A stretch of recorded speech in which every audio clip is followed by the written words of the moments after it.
Amém, queridos? Palavra que Deus nos trouxe enquanto estávamos orando, esse tempo de turnos intensivos de oração, se encontra lá no livro de Jeremias, e o tema é o chamado do profeta Jeremias. Vamos ver como se deu esse chamado. Jeremias capítulo 1, versículo 1 diz o seguinte: as palavras de Jeremias, filho de Ilquias, um dos sacerdotes de Anatote, no território de Benjamim. A palavra do Senhor veio a mim dizendo, antes de formá-lo, estou lendo agora o versículo 4, eu pulei do versículo 1 para o versículo 4 agora. A palavra do Senhor veio a mim dizendo, antes de formá-lo no ventre, eu o escolhi, e antes de você nascer, eu o separei e designei profeta às nações. Versículo 6, do capítulo 1 de Jeremias. Porém eu disse, soberano Senhor, eu não sei falar, pois ainda sou muito jovem. Versículo 7, o Senhor porém me disse, não diga que é muito jovem, a todos a quem eu enviar, você irá, e dirá tudo, aleluia, o que eu lhe ordenar. Não tenha medo deles, pois eu estou com você para protegê-lo, diz Yahvé. Obrigado, Deus, pela tua palavra. Fala, Deus, e todo o nosso ser te ouvirá. Queridos, o que nós aprendemos com esse chamado? Primeiro, é preciso entender em que contexto o profeta Jeremias surgiu na história. A Bíblia diz que ele profetizou no início, em meados dos anos do rei Josias. E além de ter a voz profética, neste reinado de Josias, ele ainda ministrou a palavra profética no reinado de Jeoaquim, Jeconias e Zedequias. Esses foram os reis que antecederam a queda de Jerusalém. Você sabe que a história relata que após o reinado de Salomão, sucedeu no reino o seu filho chamado Roboão. E até então a nação era compacta nas suas 12 tribos, eles eram juntos, 12 tribos. Mas durante o governo de Roboão, a nação se dividiu. 10 tribos formaram o reino do norte, cuja capital ficou conhecida como Samaria, e 2 tribos, a tribo de Judá e a tribo de Benjamim, formaram o reino do sul, ou reino de Judá, conhecido com a capital Jerusalém. O reino do norte também era conhecido como Israel, cuja capital era Samaria. Quando Jeremias surge no contexto da história da nação, esta nação já estava dividida. E mais, o reino do norte já havia caído sobre a mão forte do império assírio. Caiu por conta da idolatria, caiu porque decidiu andar em rota contrária aos ensinos do Senhor. Se tornaram escravos de uma nação distante, foram levados para morar em territórios afastados, porque não escutaram a voz profética. Decidiram andar debaixo das suas próprias vontades. E nós somos livres, queridos, para fazer as nossas escolhas, mas não somos livres para decidir quais as consequências dessas escolhas. Pelo contrário, estamos presos a uma lei chamada lei da semeadura, e tudo aquilo que nós plantarmos, nós iremos colher. Jeremias surgiu agora dentro de um contexto em que agora o reino do sul, mesmo sabedor que os seus compatriotas do reino do norte caíram sobre uma investida do império assírio por conta da idolatria, por conta da desobediência, por conta da ruptura da aliança com Deus, eles insistem em caminhar no mesmo caminho que o reino do norte. E Jeremias, ele se levantou dentro de um contexto de crise para denunciar os desmandos dos sacerdotes de sua época, das autoridades religiosas que estavam sendo cúmplices de todo o declínio espiritual que a nação do Reino do Sul estava vivenciando. ele denunciou a má gestão dos reis que sucederam Josias, porque Josias foi um rei temente a Deus. Josias, ele fez reformas importantes.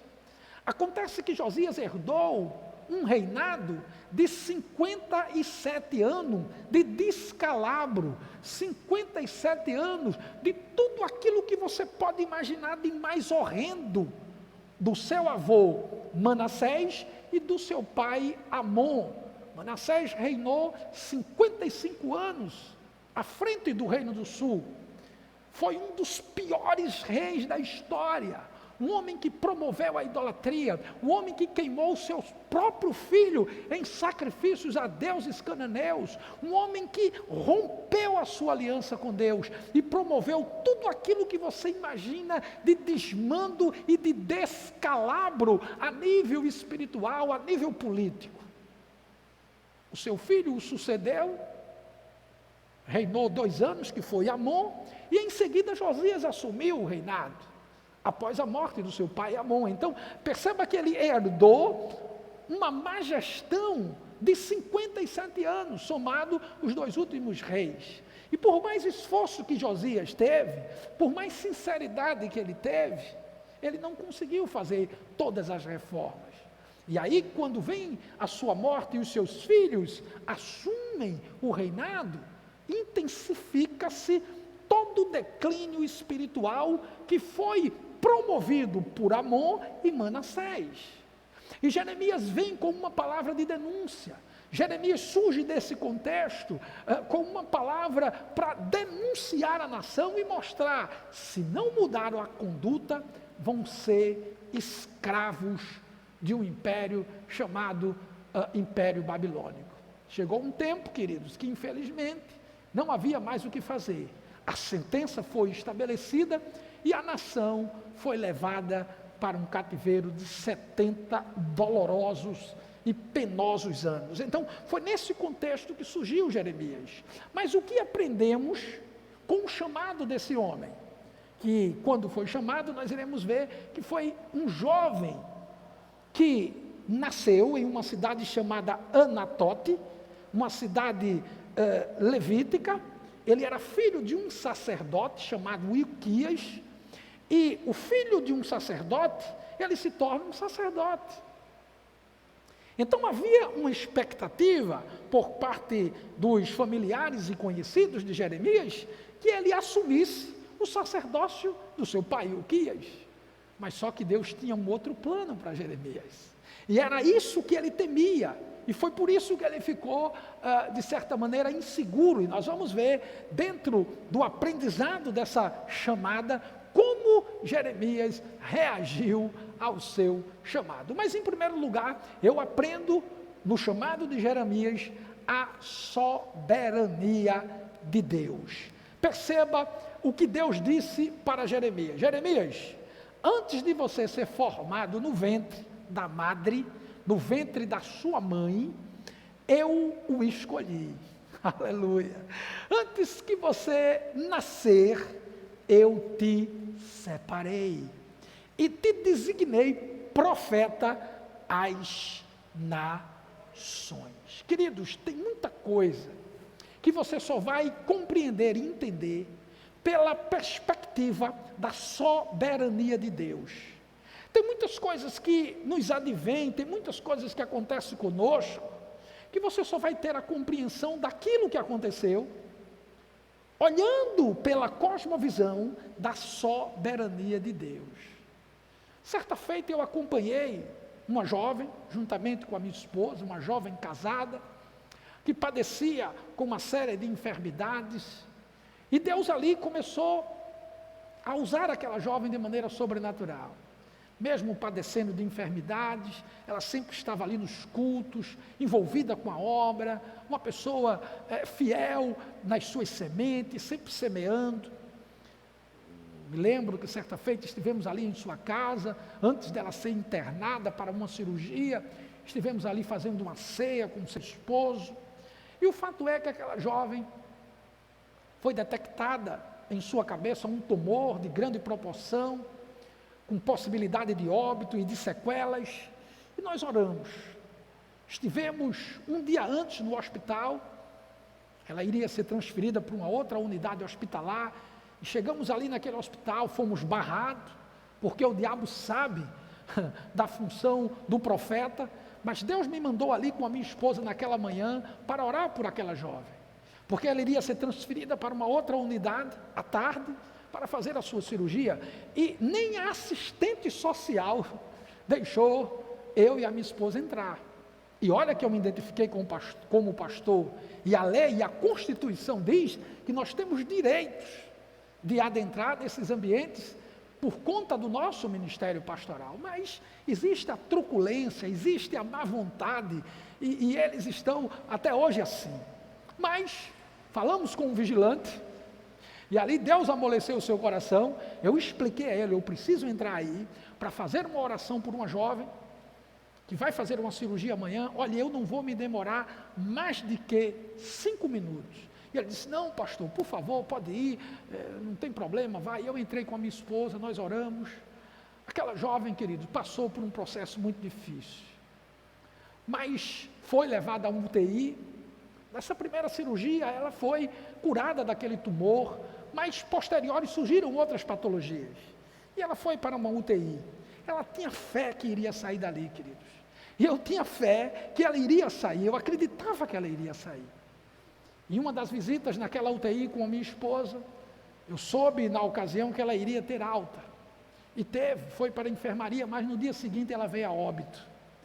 Queridos, eu nunca fiz um funeral com tanta dor no meu coração, eu nunca fiz um funeral com tanta agonia na minha alma, porque eu não conseguia fazer a leitura corretamente daquela situação. Uma jovem casada, serva de Deus, fiel, uma menina que tinha fé para ser curada, e eu tinha fé no meu coração que ela seria curada, mas agora eu estava fazendo a cerimônia fúnebre daquela jovem. Sua mãe, segurando na alça do esquife, cantava uma canção que a letra mais ou menos dizia assim: se Deus fizer, Ele é Deus, se não fizer, continua sendo Deus. E aí logo o Espírito Santo me trouxe a resposta: Adilson, você precisa ver essa situação pela perspectiva da soberania de Deus. Porque o que consiste essa soberania de Deus? Consiste em Ele ter poder e domínio para fazer todas as coisas. Se fizer, Ele é Deus. E se Ele não quiser fazer, Ele continuará sendo Deus. Existe para tudo que acontece na face da terra a vontade permissiva de Deus, que são os acontecimentos que Ele não determina, mas Ele permite que aconteça. Existe a vontade determinativa de Deus, que é Ele em ação. Nesse chamado de Deus para Jeremias, fica claro, de maneira cabal, de maneira incontestável, de maneira insofismável, que Deus é soberano. Perceba o que ele disse a Jeremias: eu sou aquele que trago forma a tudo. Porque antes de você ser formado no ventre, veja, antes de você ser formado no ventre, quem é que dá forma? É Deus. Então é Ele que dá forma a tudo. Em segundo lugar, ele disse para Jeremias: eu te escolhi. Então é Ele que escolhe, é Ele que tem o poder de escolher. Você está aí hoje, entenda e se renda a esta soberania. Ele disse ainda para Jeremias: antes de você nascer, eu te separei. Então Deus começa a dizer para Jeremias: eu tinha um projeto para você, Jeremias. Esse chamado que eu estou te fazendo agora é só uma verbalização, é só uma maneira de você conhecer um projeto meu que já existia antes de você ser formado.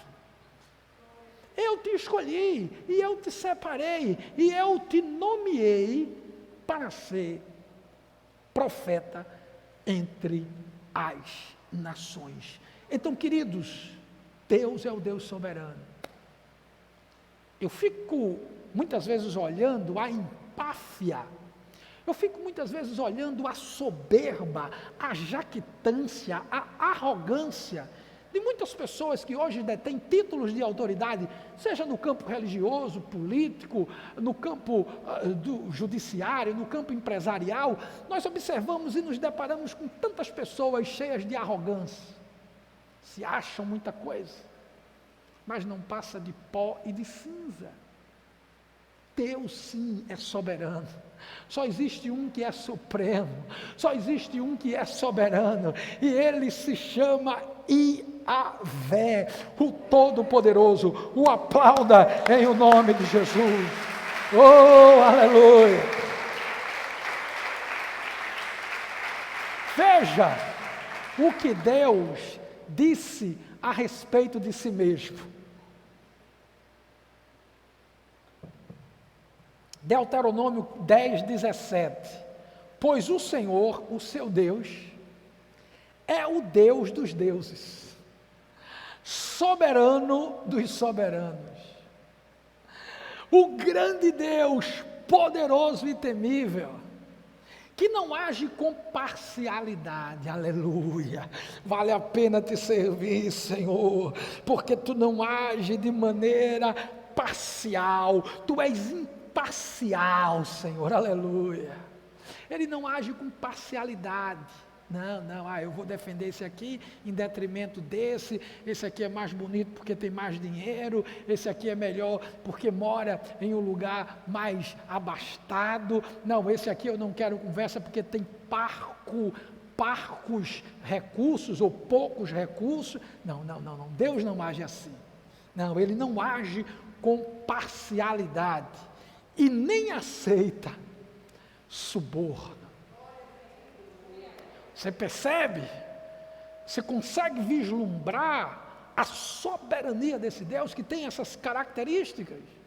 Um Deus que é Senhor, um Deus que é Deus dos deuses, um Deus que é soberano, um Deus que é grande, um Deus que é poderoso, um Deus que é temível, um Deus que não age com parcialidade, um Deus que não aceita suborno.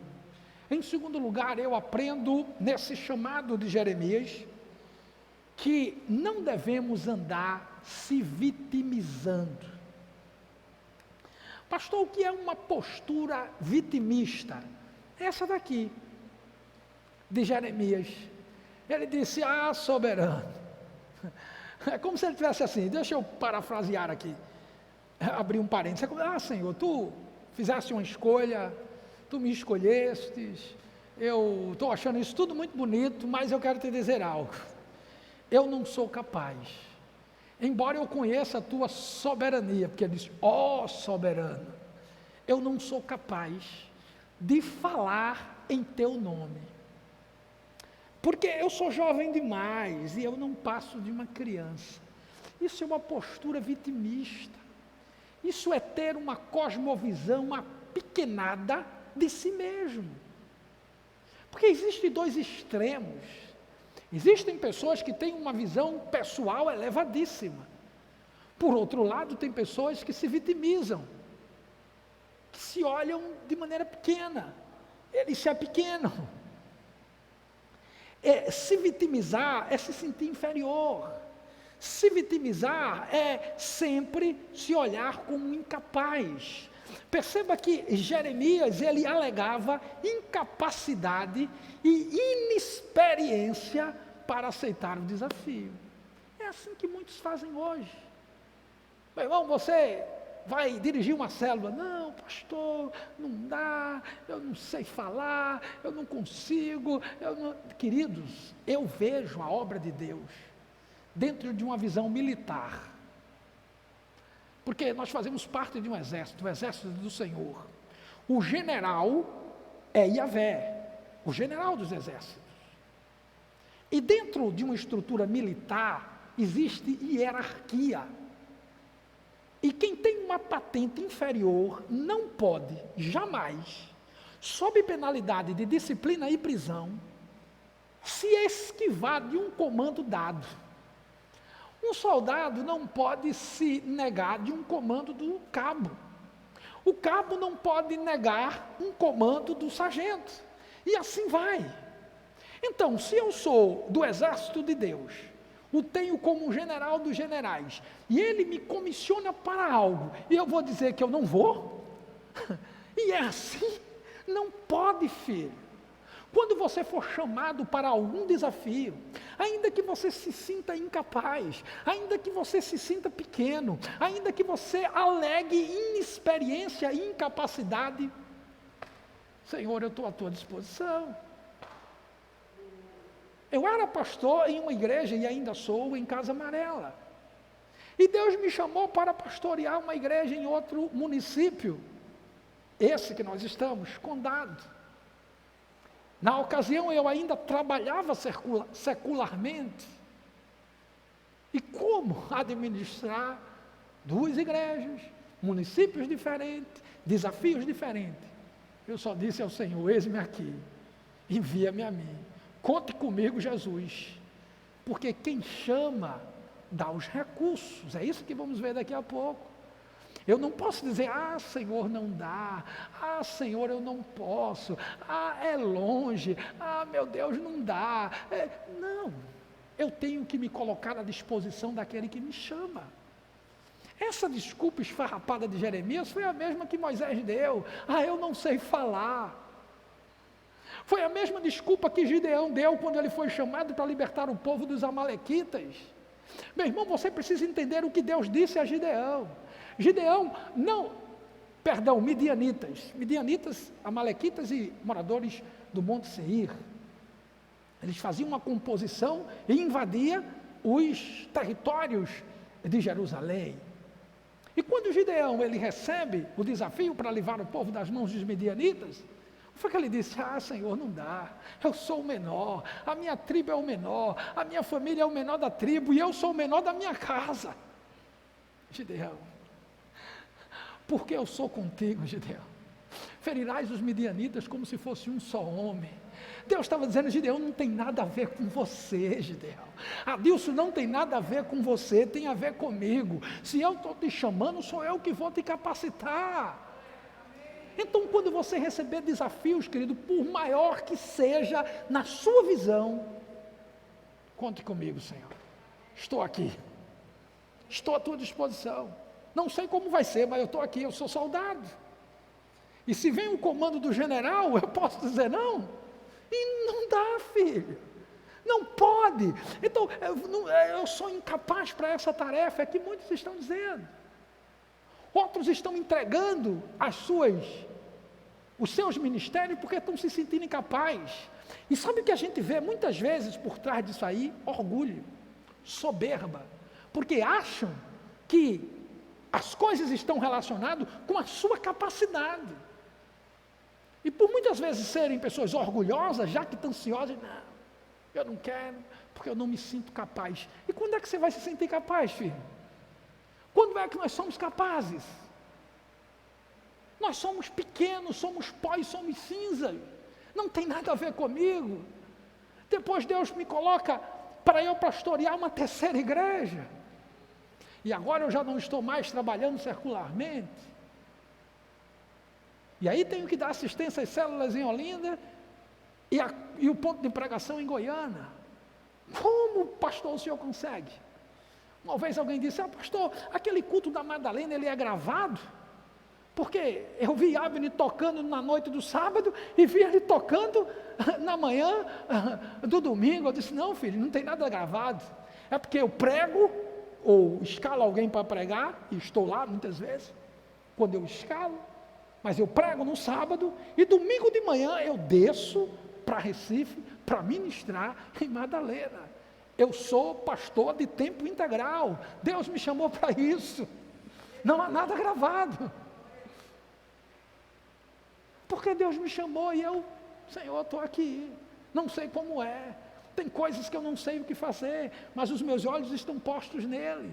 Mas eu não posso ter essa narrativa pequena, medíocre, mediana, tacanha. Eu não posso, não dá, eu trabalho muito, pastor, eu não consigo, eu não vou dar conta, meu filho. Quem vai dar conta é Deus por ti, é o soberano que te chama.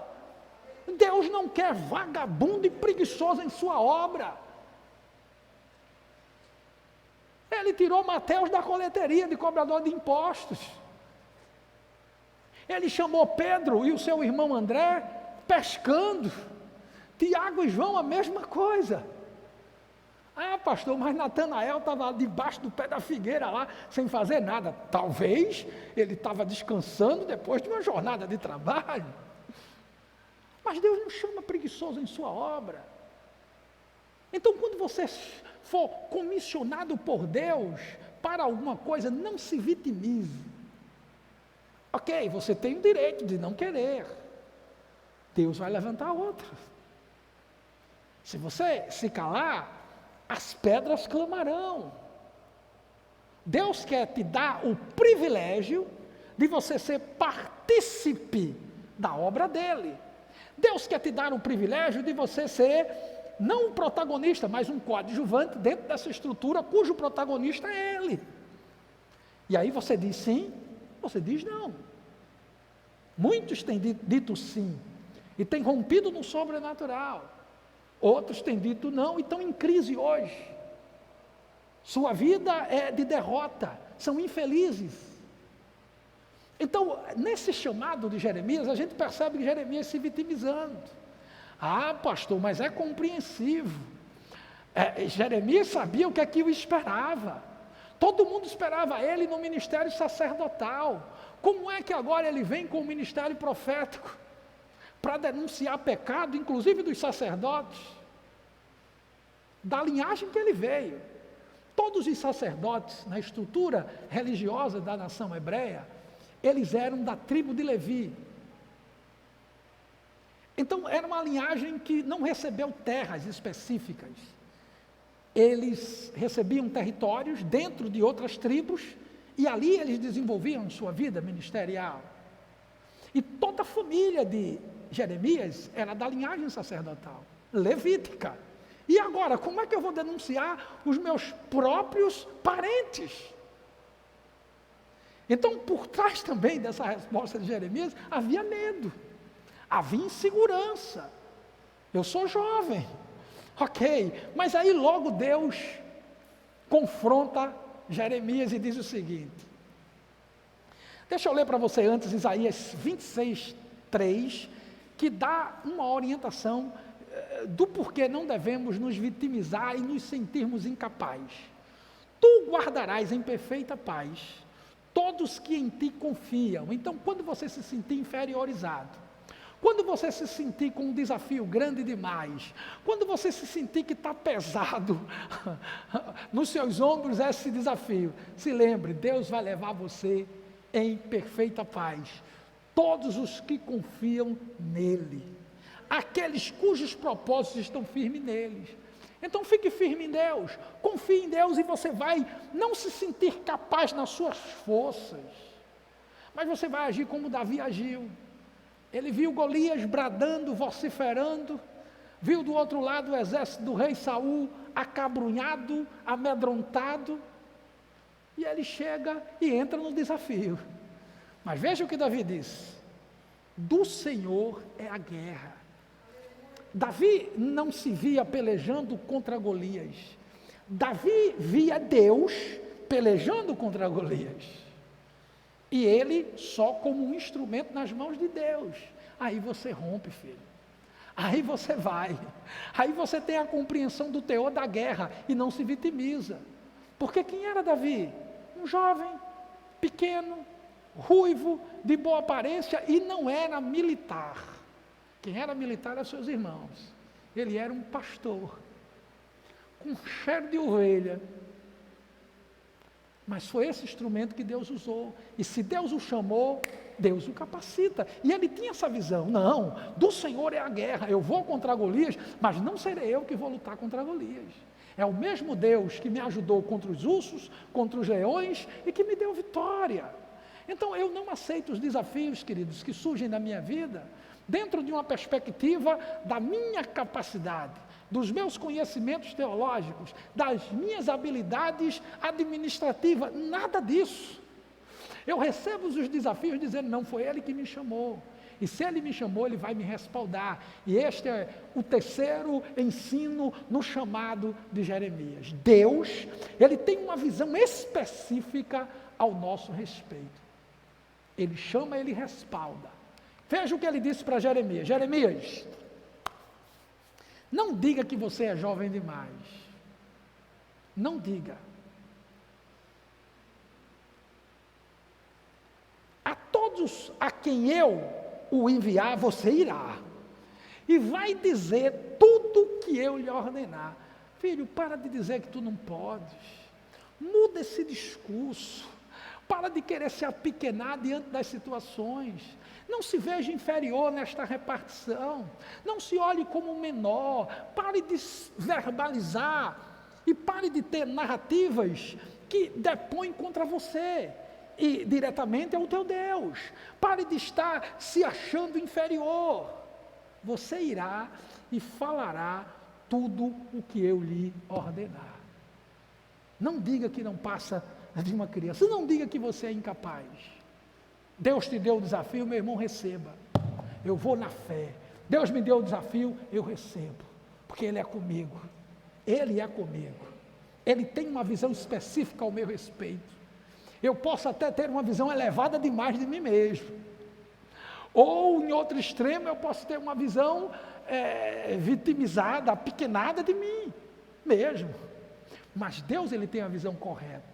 Ele sabe que eu sou a menina dos seus olhos. Ele sabe que eu sou nação santa. Ele sabe que eu sou povo de propriedade exclusiva dEle. Eu sou sacerdócio real. Ponto final. Por fim, queridos, Deus é um Deus que nos respalda. Quando Ele diz, não diga que você não passa de uma criança, Ele está dizendo, porque eu te respaldo. E você nunca vai ser enviado para nenhuma missão para ir sozinho. Por isso que eu recebo todas as missões que surgem para mim. Não é para agradar a minha apóstola, até porque eu tenho desvelo e tenho carinho e respeito por ela. Mas quando vem desafios para mim, eu não recebo para agradá-la. Eu recebo em obediência ao meu Deus. Porque está aqui, Ele me respaldará. Agora, não vá fazer coisas atropelando-se em projetos pessoais, em decisões equivocadas e depois queira que Deus vá respaldar. Não, Ele só respalda aquilo que Ele manda você fazer. Não te mandei eu ser forte e corajoso. Assim como fui com Moisés, eu serei contigo. Foi as palavras que Ele disse para Josué. Então, precisamos entender que é Deus que nos respalda e nunca vai me enviar para nada sozinho. Eu estou com Ele 24 horas por dia. Ele está mais perto de mim do que o oxigênio que entra nos meus pulmões agora. Veja o que Ele disse para Jeremias, que estava com medo, era até compreensível. Mas Deus está subtraindo aquele medo de Jeremias, dizendo, olha Jeremias, não diga que você está com medo, não diga que você não passa de uma criança e não tenha medo, por quê? Eu estou com você. Adilson, aceite o pastoreio lá de Condado, porque eu estou com você. Adilson, negocie a sua saída da emissora de televisão que você trabalha, porque eu estou com você e eu tenho outro desafio para você. Adilson, não tenha medo deles quem? Dos desafios. Porque eu sou contigo para protegê-lo, diz o Senhor. Jeremias recebeu o desafio. O único profeta na Bíblia que mais tem informações dele mesmo é o profeta Jeremias. O seu livro é o maior livro da Bíblia. Ele escreveu o livro que traz o seu nome, profeta, livro de Jeremias, e escreveu Lamentações de Jeremias. Esse homem enfrentou reis. Este homem enfrentou falsos profetas. Esse homem confrontou todo um sistema. Por isso, meu irmão, que o verdadeiro profeta, ele não tem medo. de se posicionar. Ele não se alinha ao sistema corrompido. Ele se posiciona quando tem que se posicionar sem medo, porque ele sabe que o Deus que o mandou na sua tarefa não vai deixá-lo sozinho, pelo contrário, vai respaldá-lo. Eu não tenho que ter medo. Houve uma troca na época no setor de engenharia, e eu trabalhava num setor que era ligado à engenharia. Eu era um operador de videotape, prestávamos serviço ao jornalismo, mas nós éramos ligados à engenharia. Então, a direção de engenharia, ela supervisionava e dirigia todos os operadores e outros setores dentro da empresa. E eu já vinha pedido há vários anos para sair. E aquela gestão atual não me demitia. Mas Deus, Ele sabe fazer as coisas. Foi trocada aquela gestão e veio uma gestão de São Paulo, da sede da televisão lá em São Paulo. E a nova engenheira comissionou um supervisor para conversar com os integrantes do setor e perguntar o que cada um vislumbrava dentro daquela nova possibilidade da empresa. E quando eu fui para a reunião, ele perguntou assim, seu nome? Eu disse Adilson. E qual é a sua previsão e a sua posição a médio e longo prazo para a empresa? Eu disse, eu não tenho absolutamente nada para pensar em relação à empresa, nem a médio, nem a curto e nem a longo prazo. O pessoal disse, oxe, mas por quê? Eu disse, porque eu não tenho interesse de continuar trabalhando. Eu sou pastor e eu pastoreio 2 igrejas em 2 municípios diferentes, na ocasião, né? Agora são 3. E ele riu para mim e disse, isso é verdade, você está dizendo? Eu digo, sim, senhor. Deus disse, não tenha medo deles. Não tenha medo do plano de saúde que você vai perder e agora a sua família. Não tenha medo do salário que você vai deixar de receber, de todos os benefícios, porque a cada 10 pessoas que se formam na área de jornalismo, radialismo, na área técnica, 9 têm desejo de trabalhar nessa empresa. Não tenha medo. Não tenha medo de tomar essa decisão, porque eu estou contigo para protegê-lo, para respaldá-lo, e você não vai ficar só. E querido, hoje, 1º de abril, faz 4 anos que eu me afastei da empresa. 4 anos.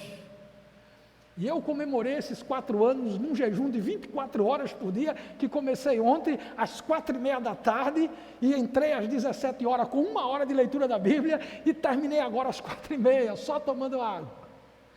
Eu louvava o Senhor por esses 4 anos. Dependendo e sendo sustentado única e exclusivamente por Deus, eu e toda a minha família, porque o que chama, capacita, o que chama, não manda você sozinho, o que chama diz, não tenha medo, porque eu estou contigo. Fique em pé em nome de Jesus. Você compreende os planos de Deus para você? Você consegue compreender o que é que Deus está lhe chamando? Para que Deus está lhe chamando? Você compreende? Se não tem compreensão, tenha compreensão agora. Eu sou contigo, filho. Jeremias padeceu, Jeremias sofreu, Jeremias foi preso, apanhou, mas tudo aquilo que ele falou se cumpriu. Tudo aquilo que ele profetizou se cumpriu à risca.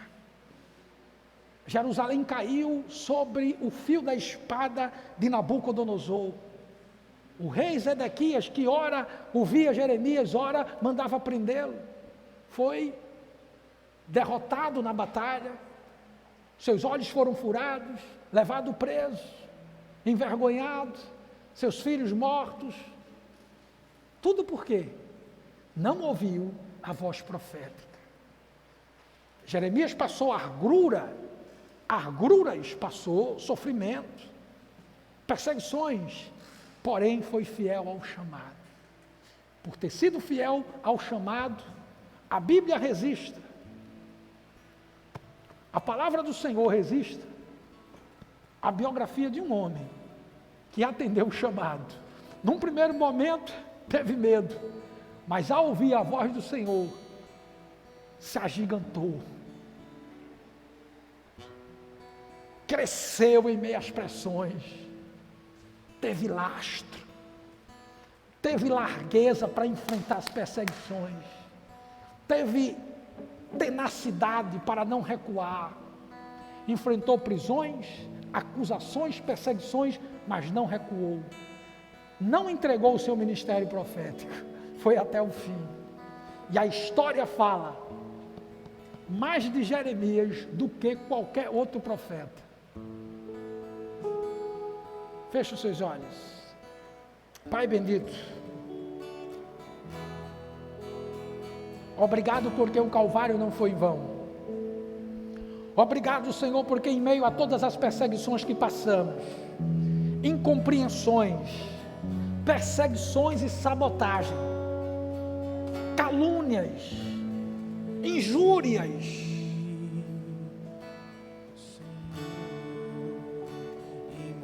não iremos recuar, Senhor, porque foste Tu que nos chamastes, e Tu respalda e nunca nos envia a uma missão para irmos sozinhos. Por isso, obrigado. Obrigado por ser um instrumento em Tuas mãos. Obrigado por saber que somos escolhidos por Ti. Conte comigo, Jesus, nesta batalha da hora final. Conte comigo para ser combatente neste mundo vil, contra todos os principados, demônios, diabo, do mal. Conte comigo, Jesus. Eu estou disponível. Eu estou à Tua disposição.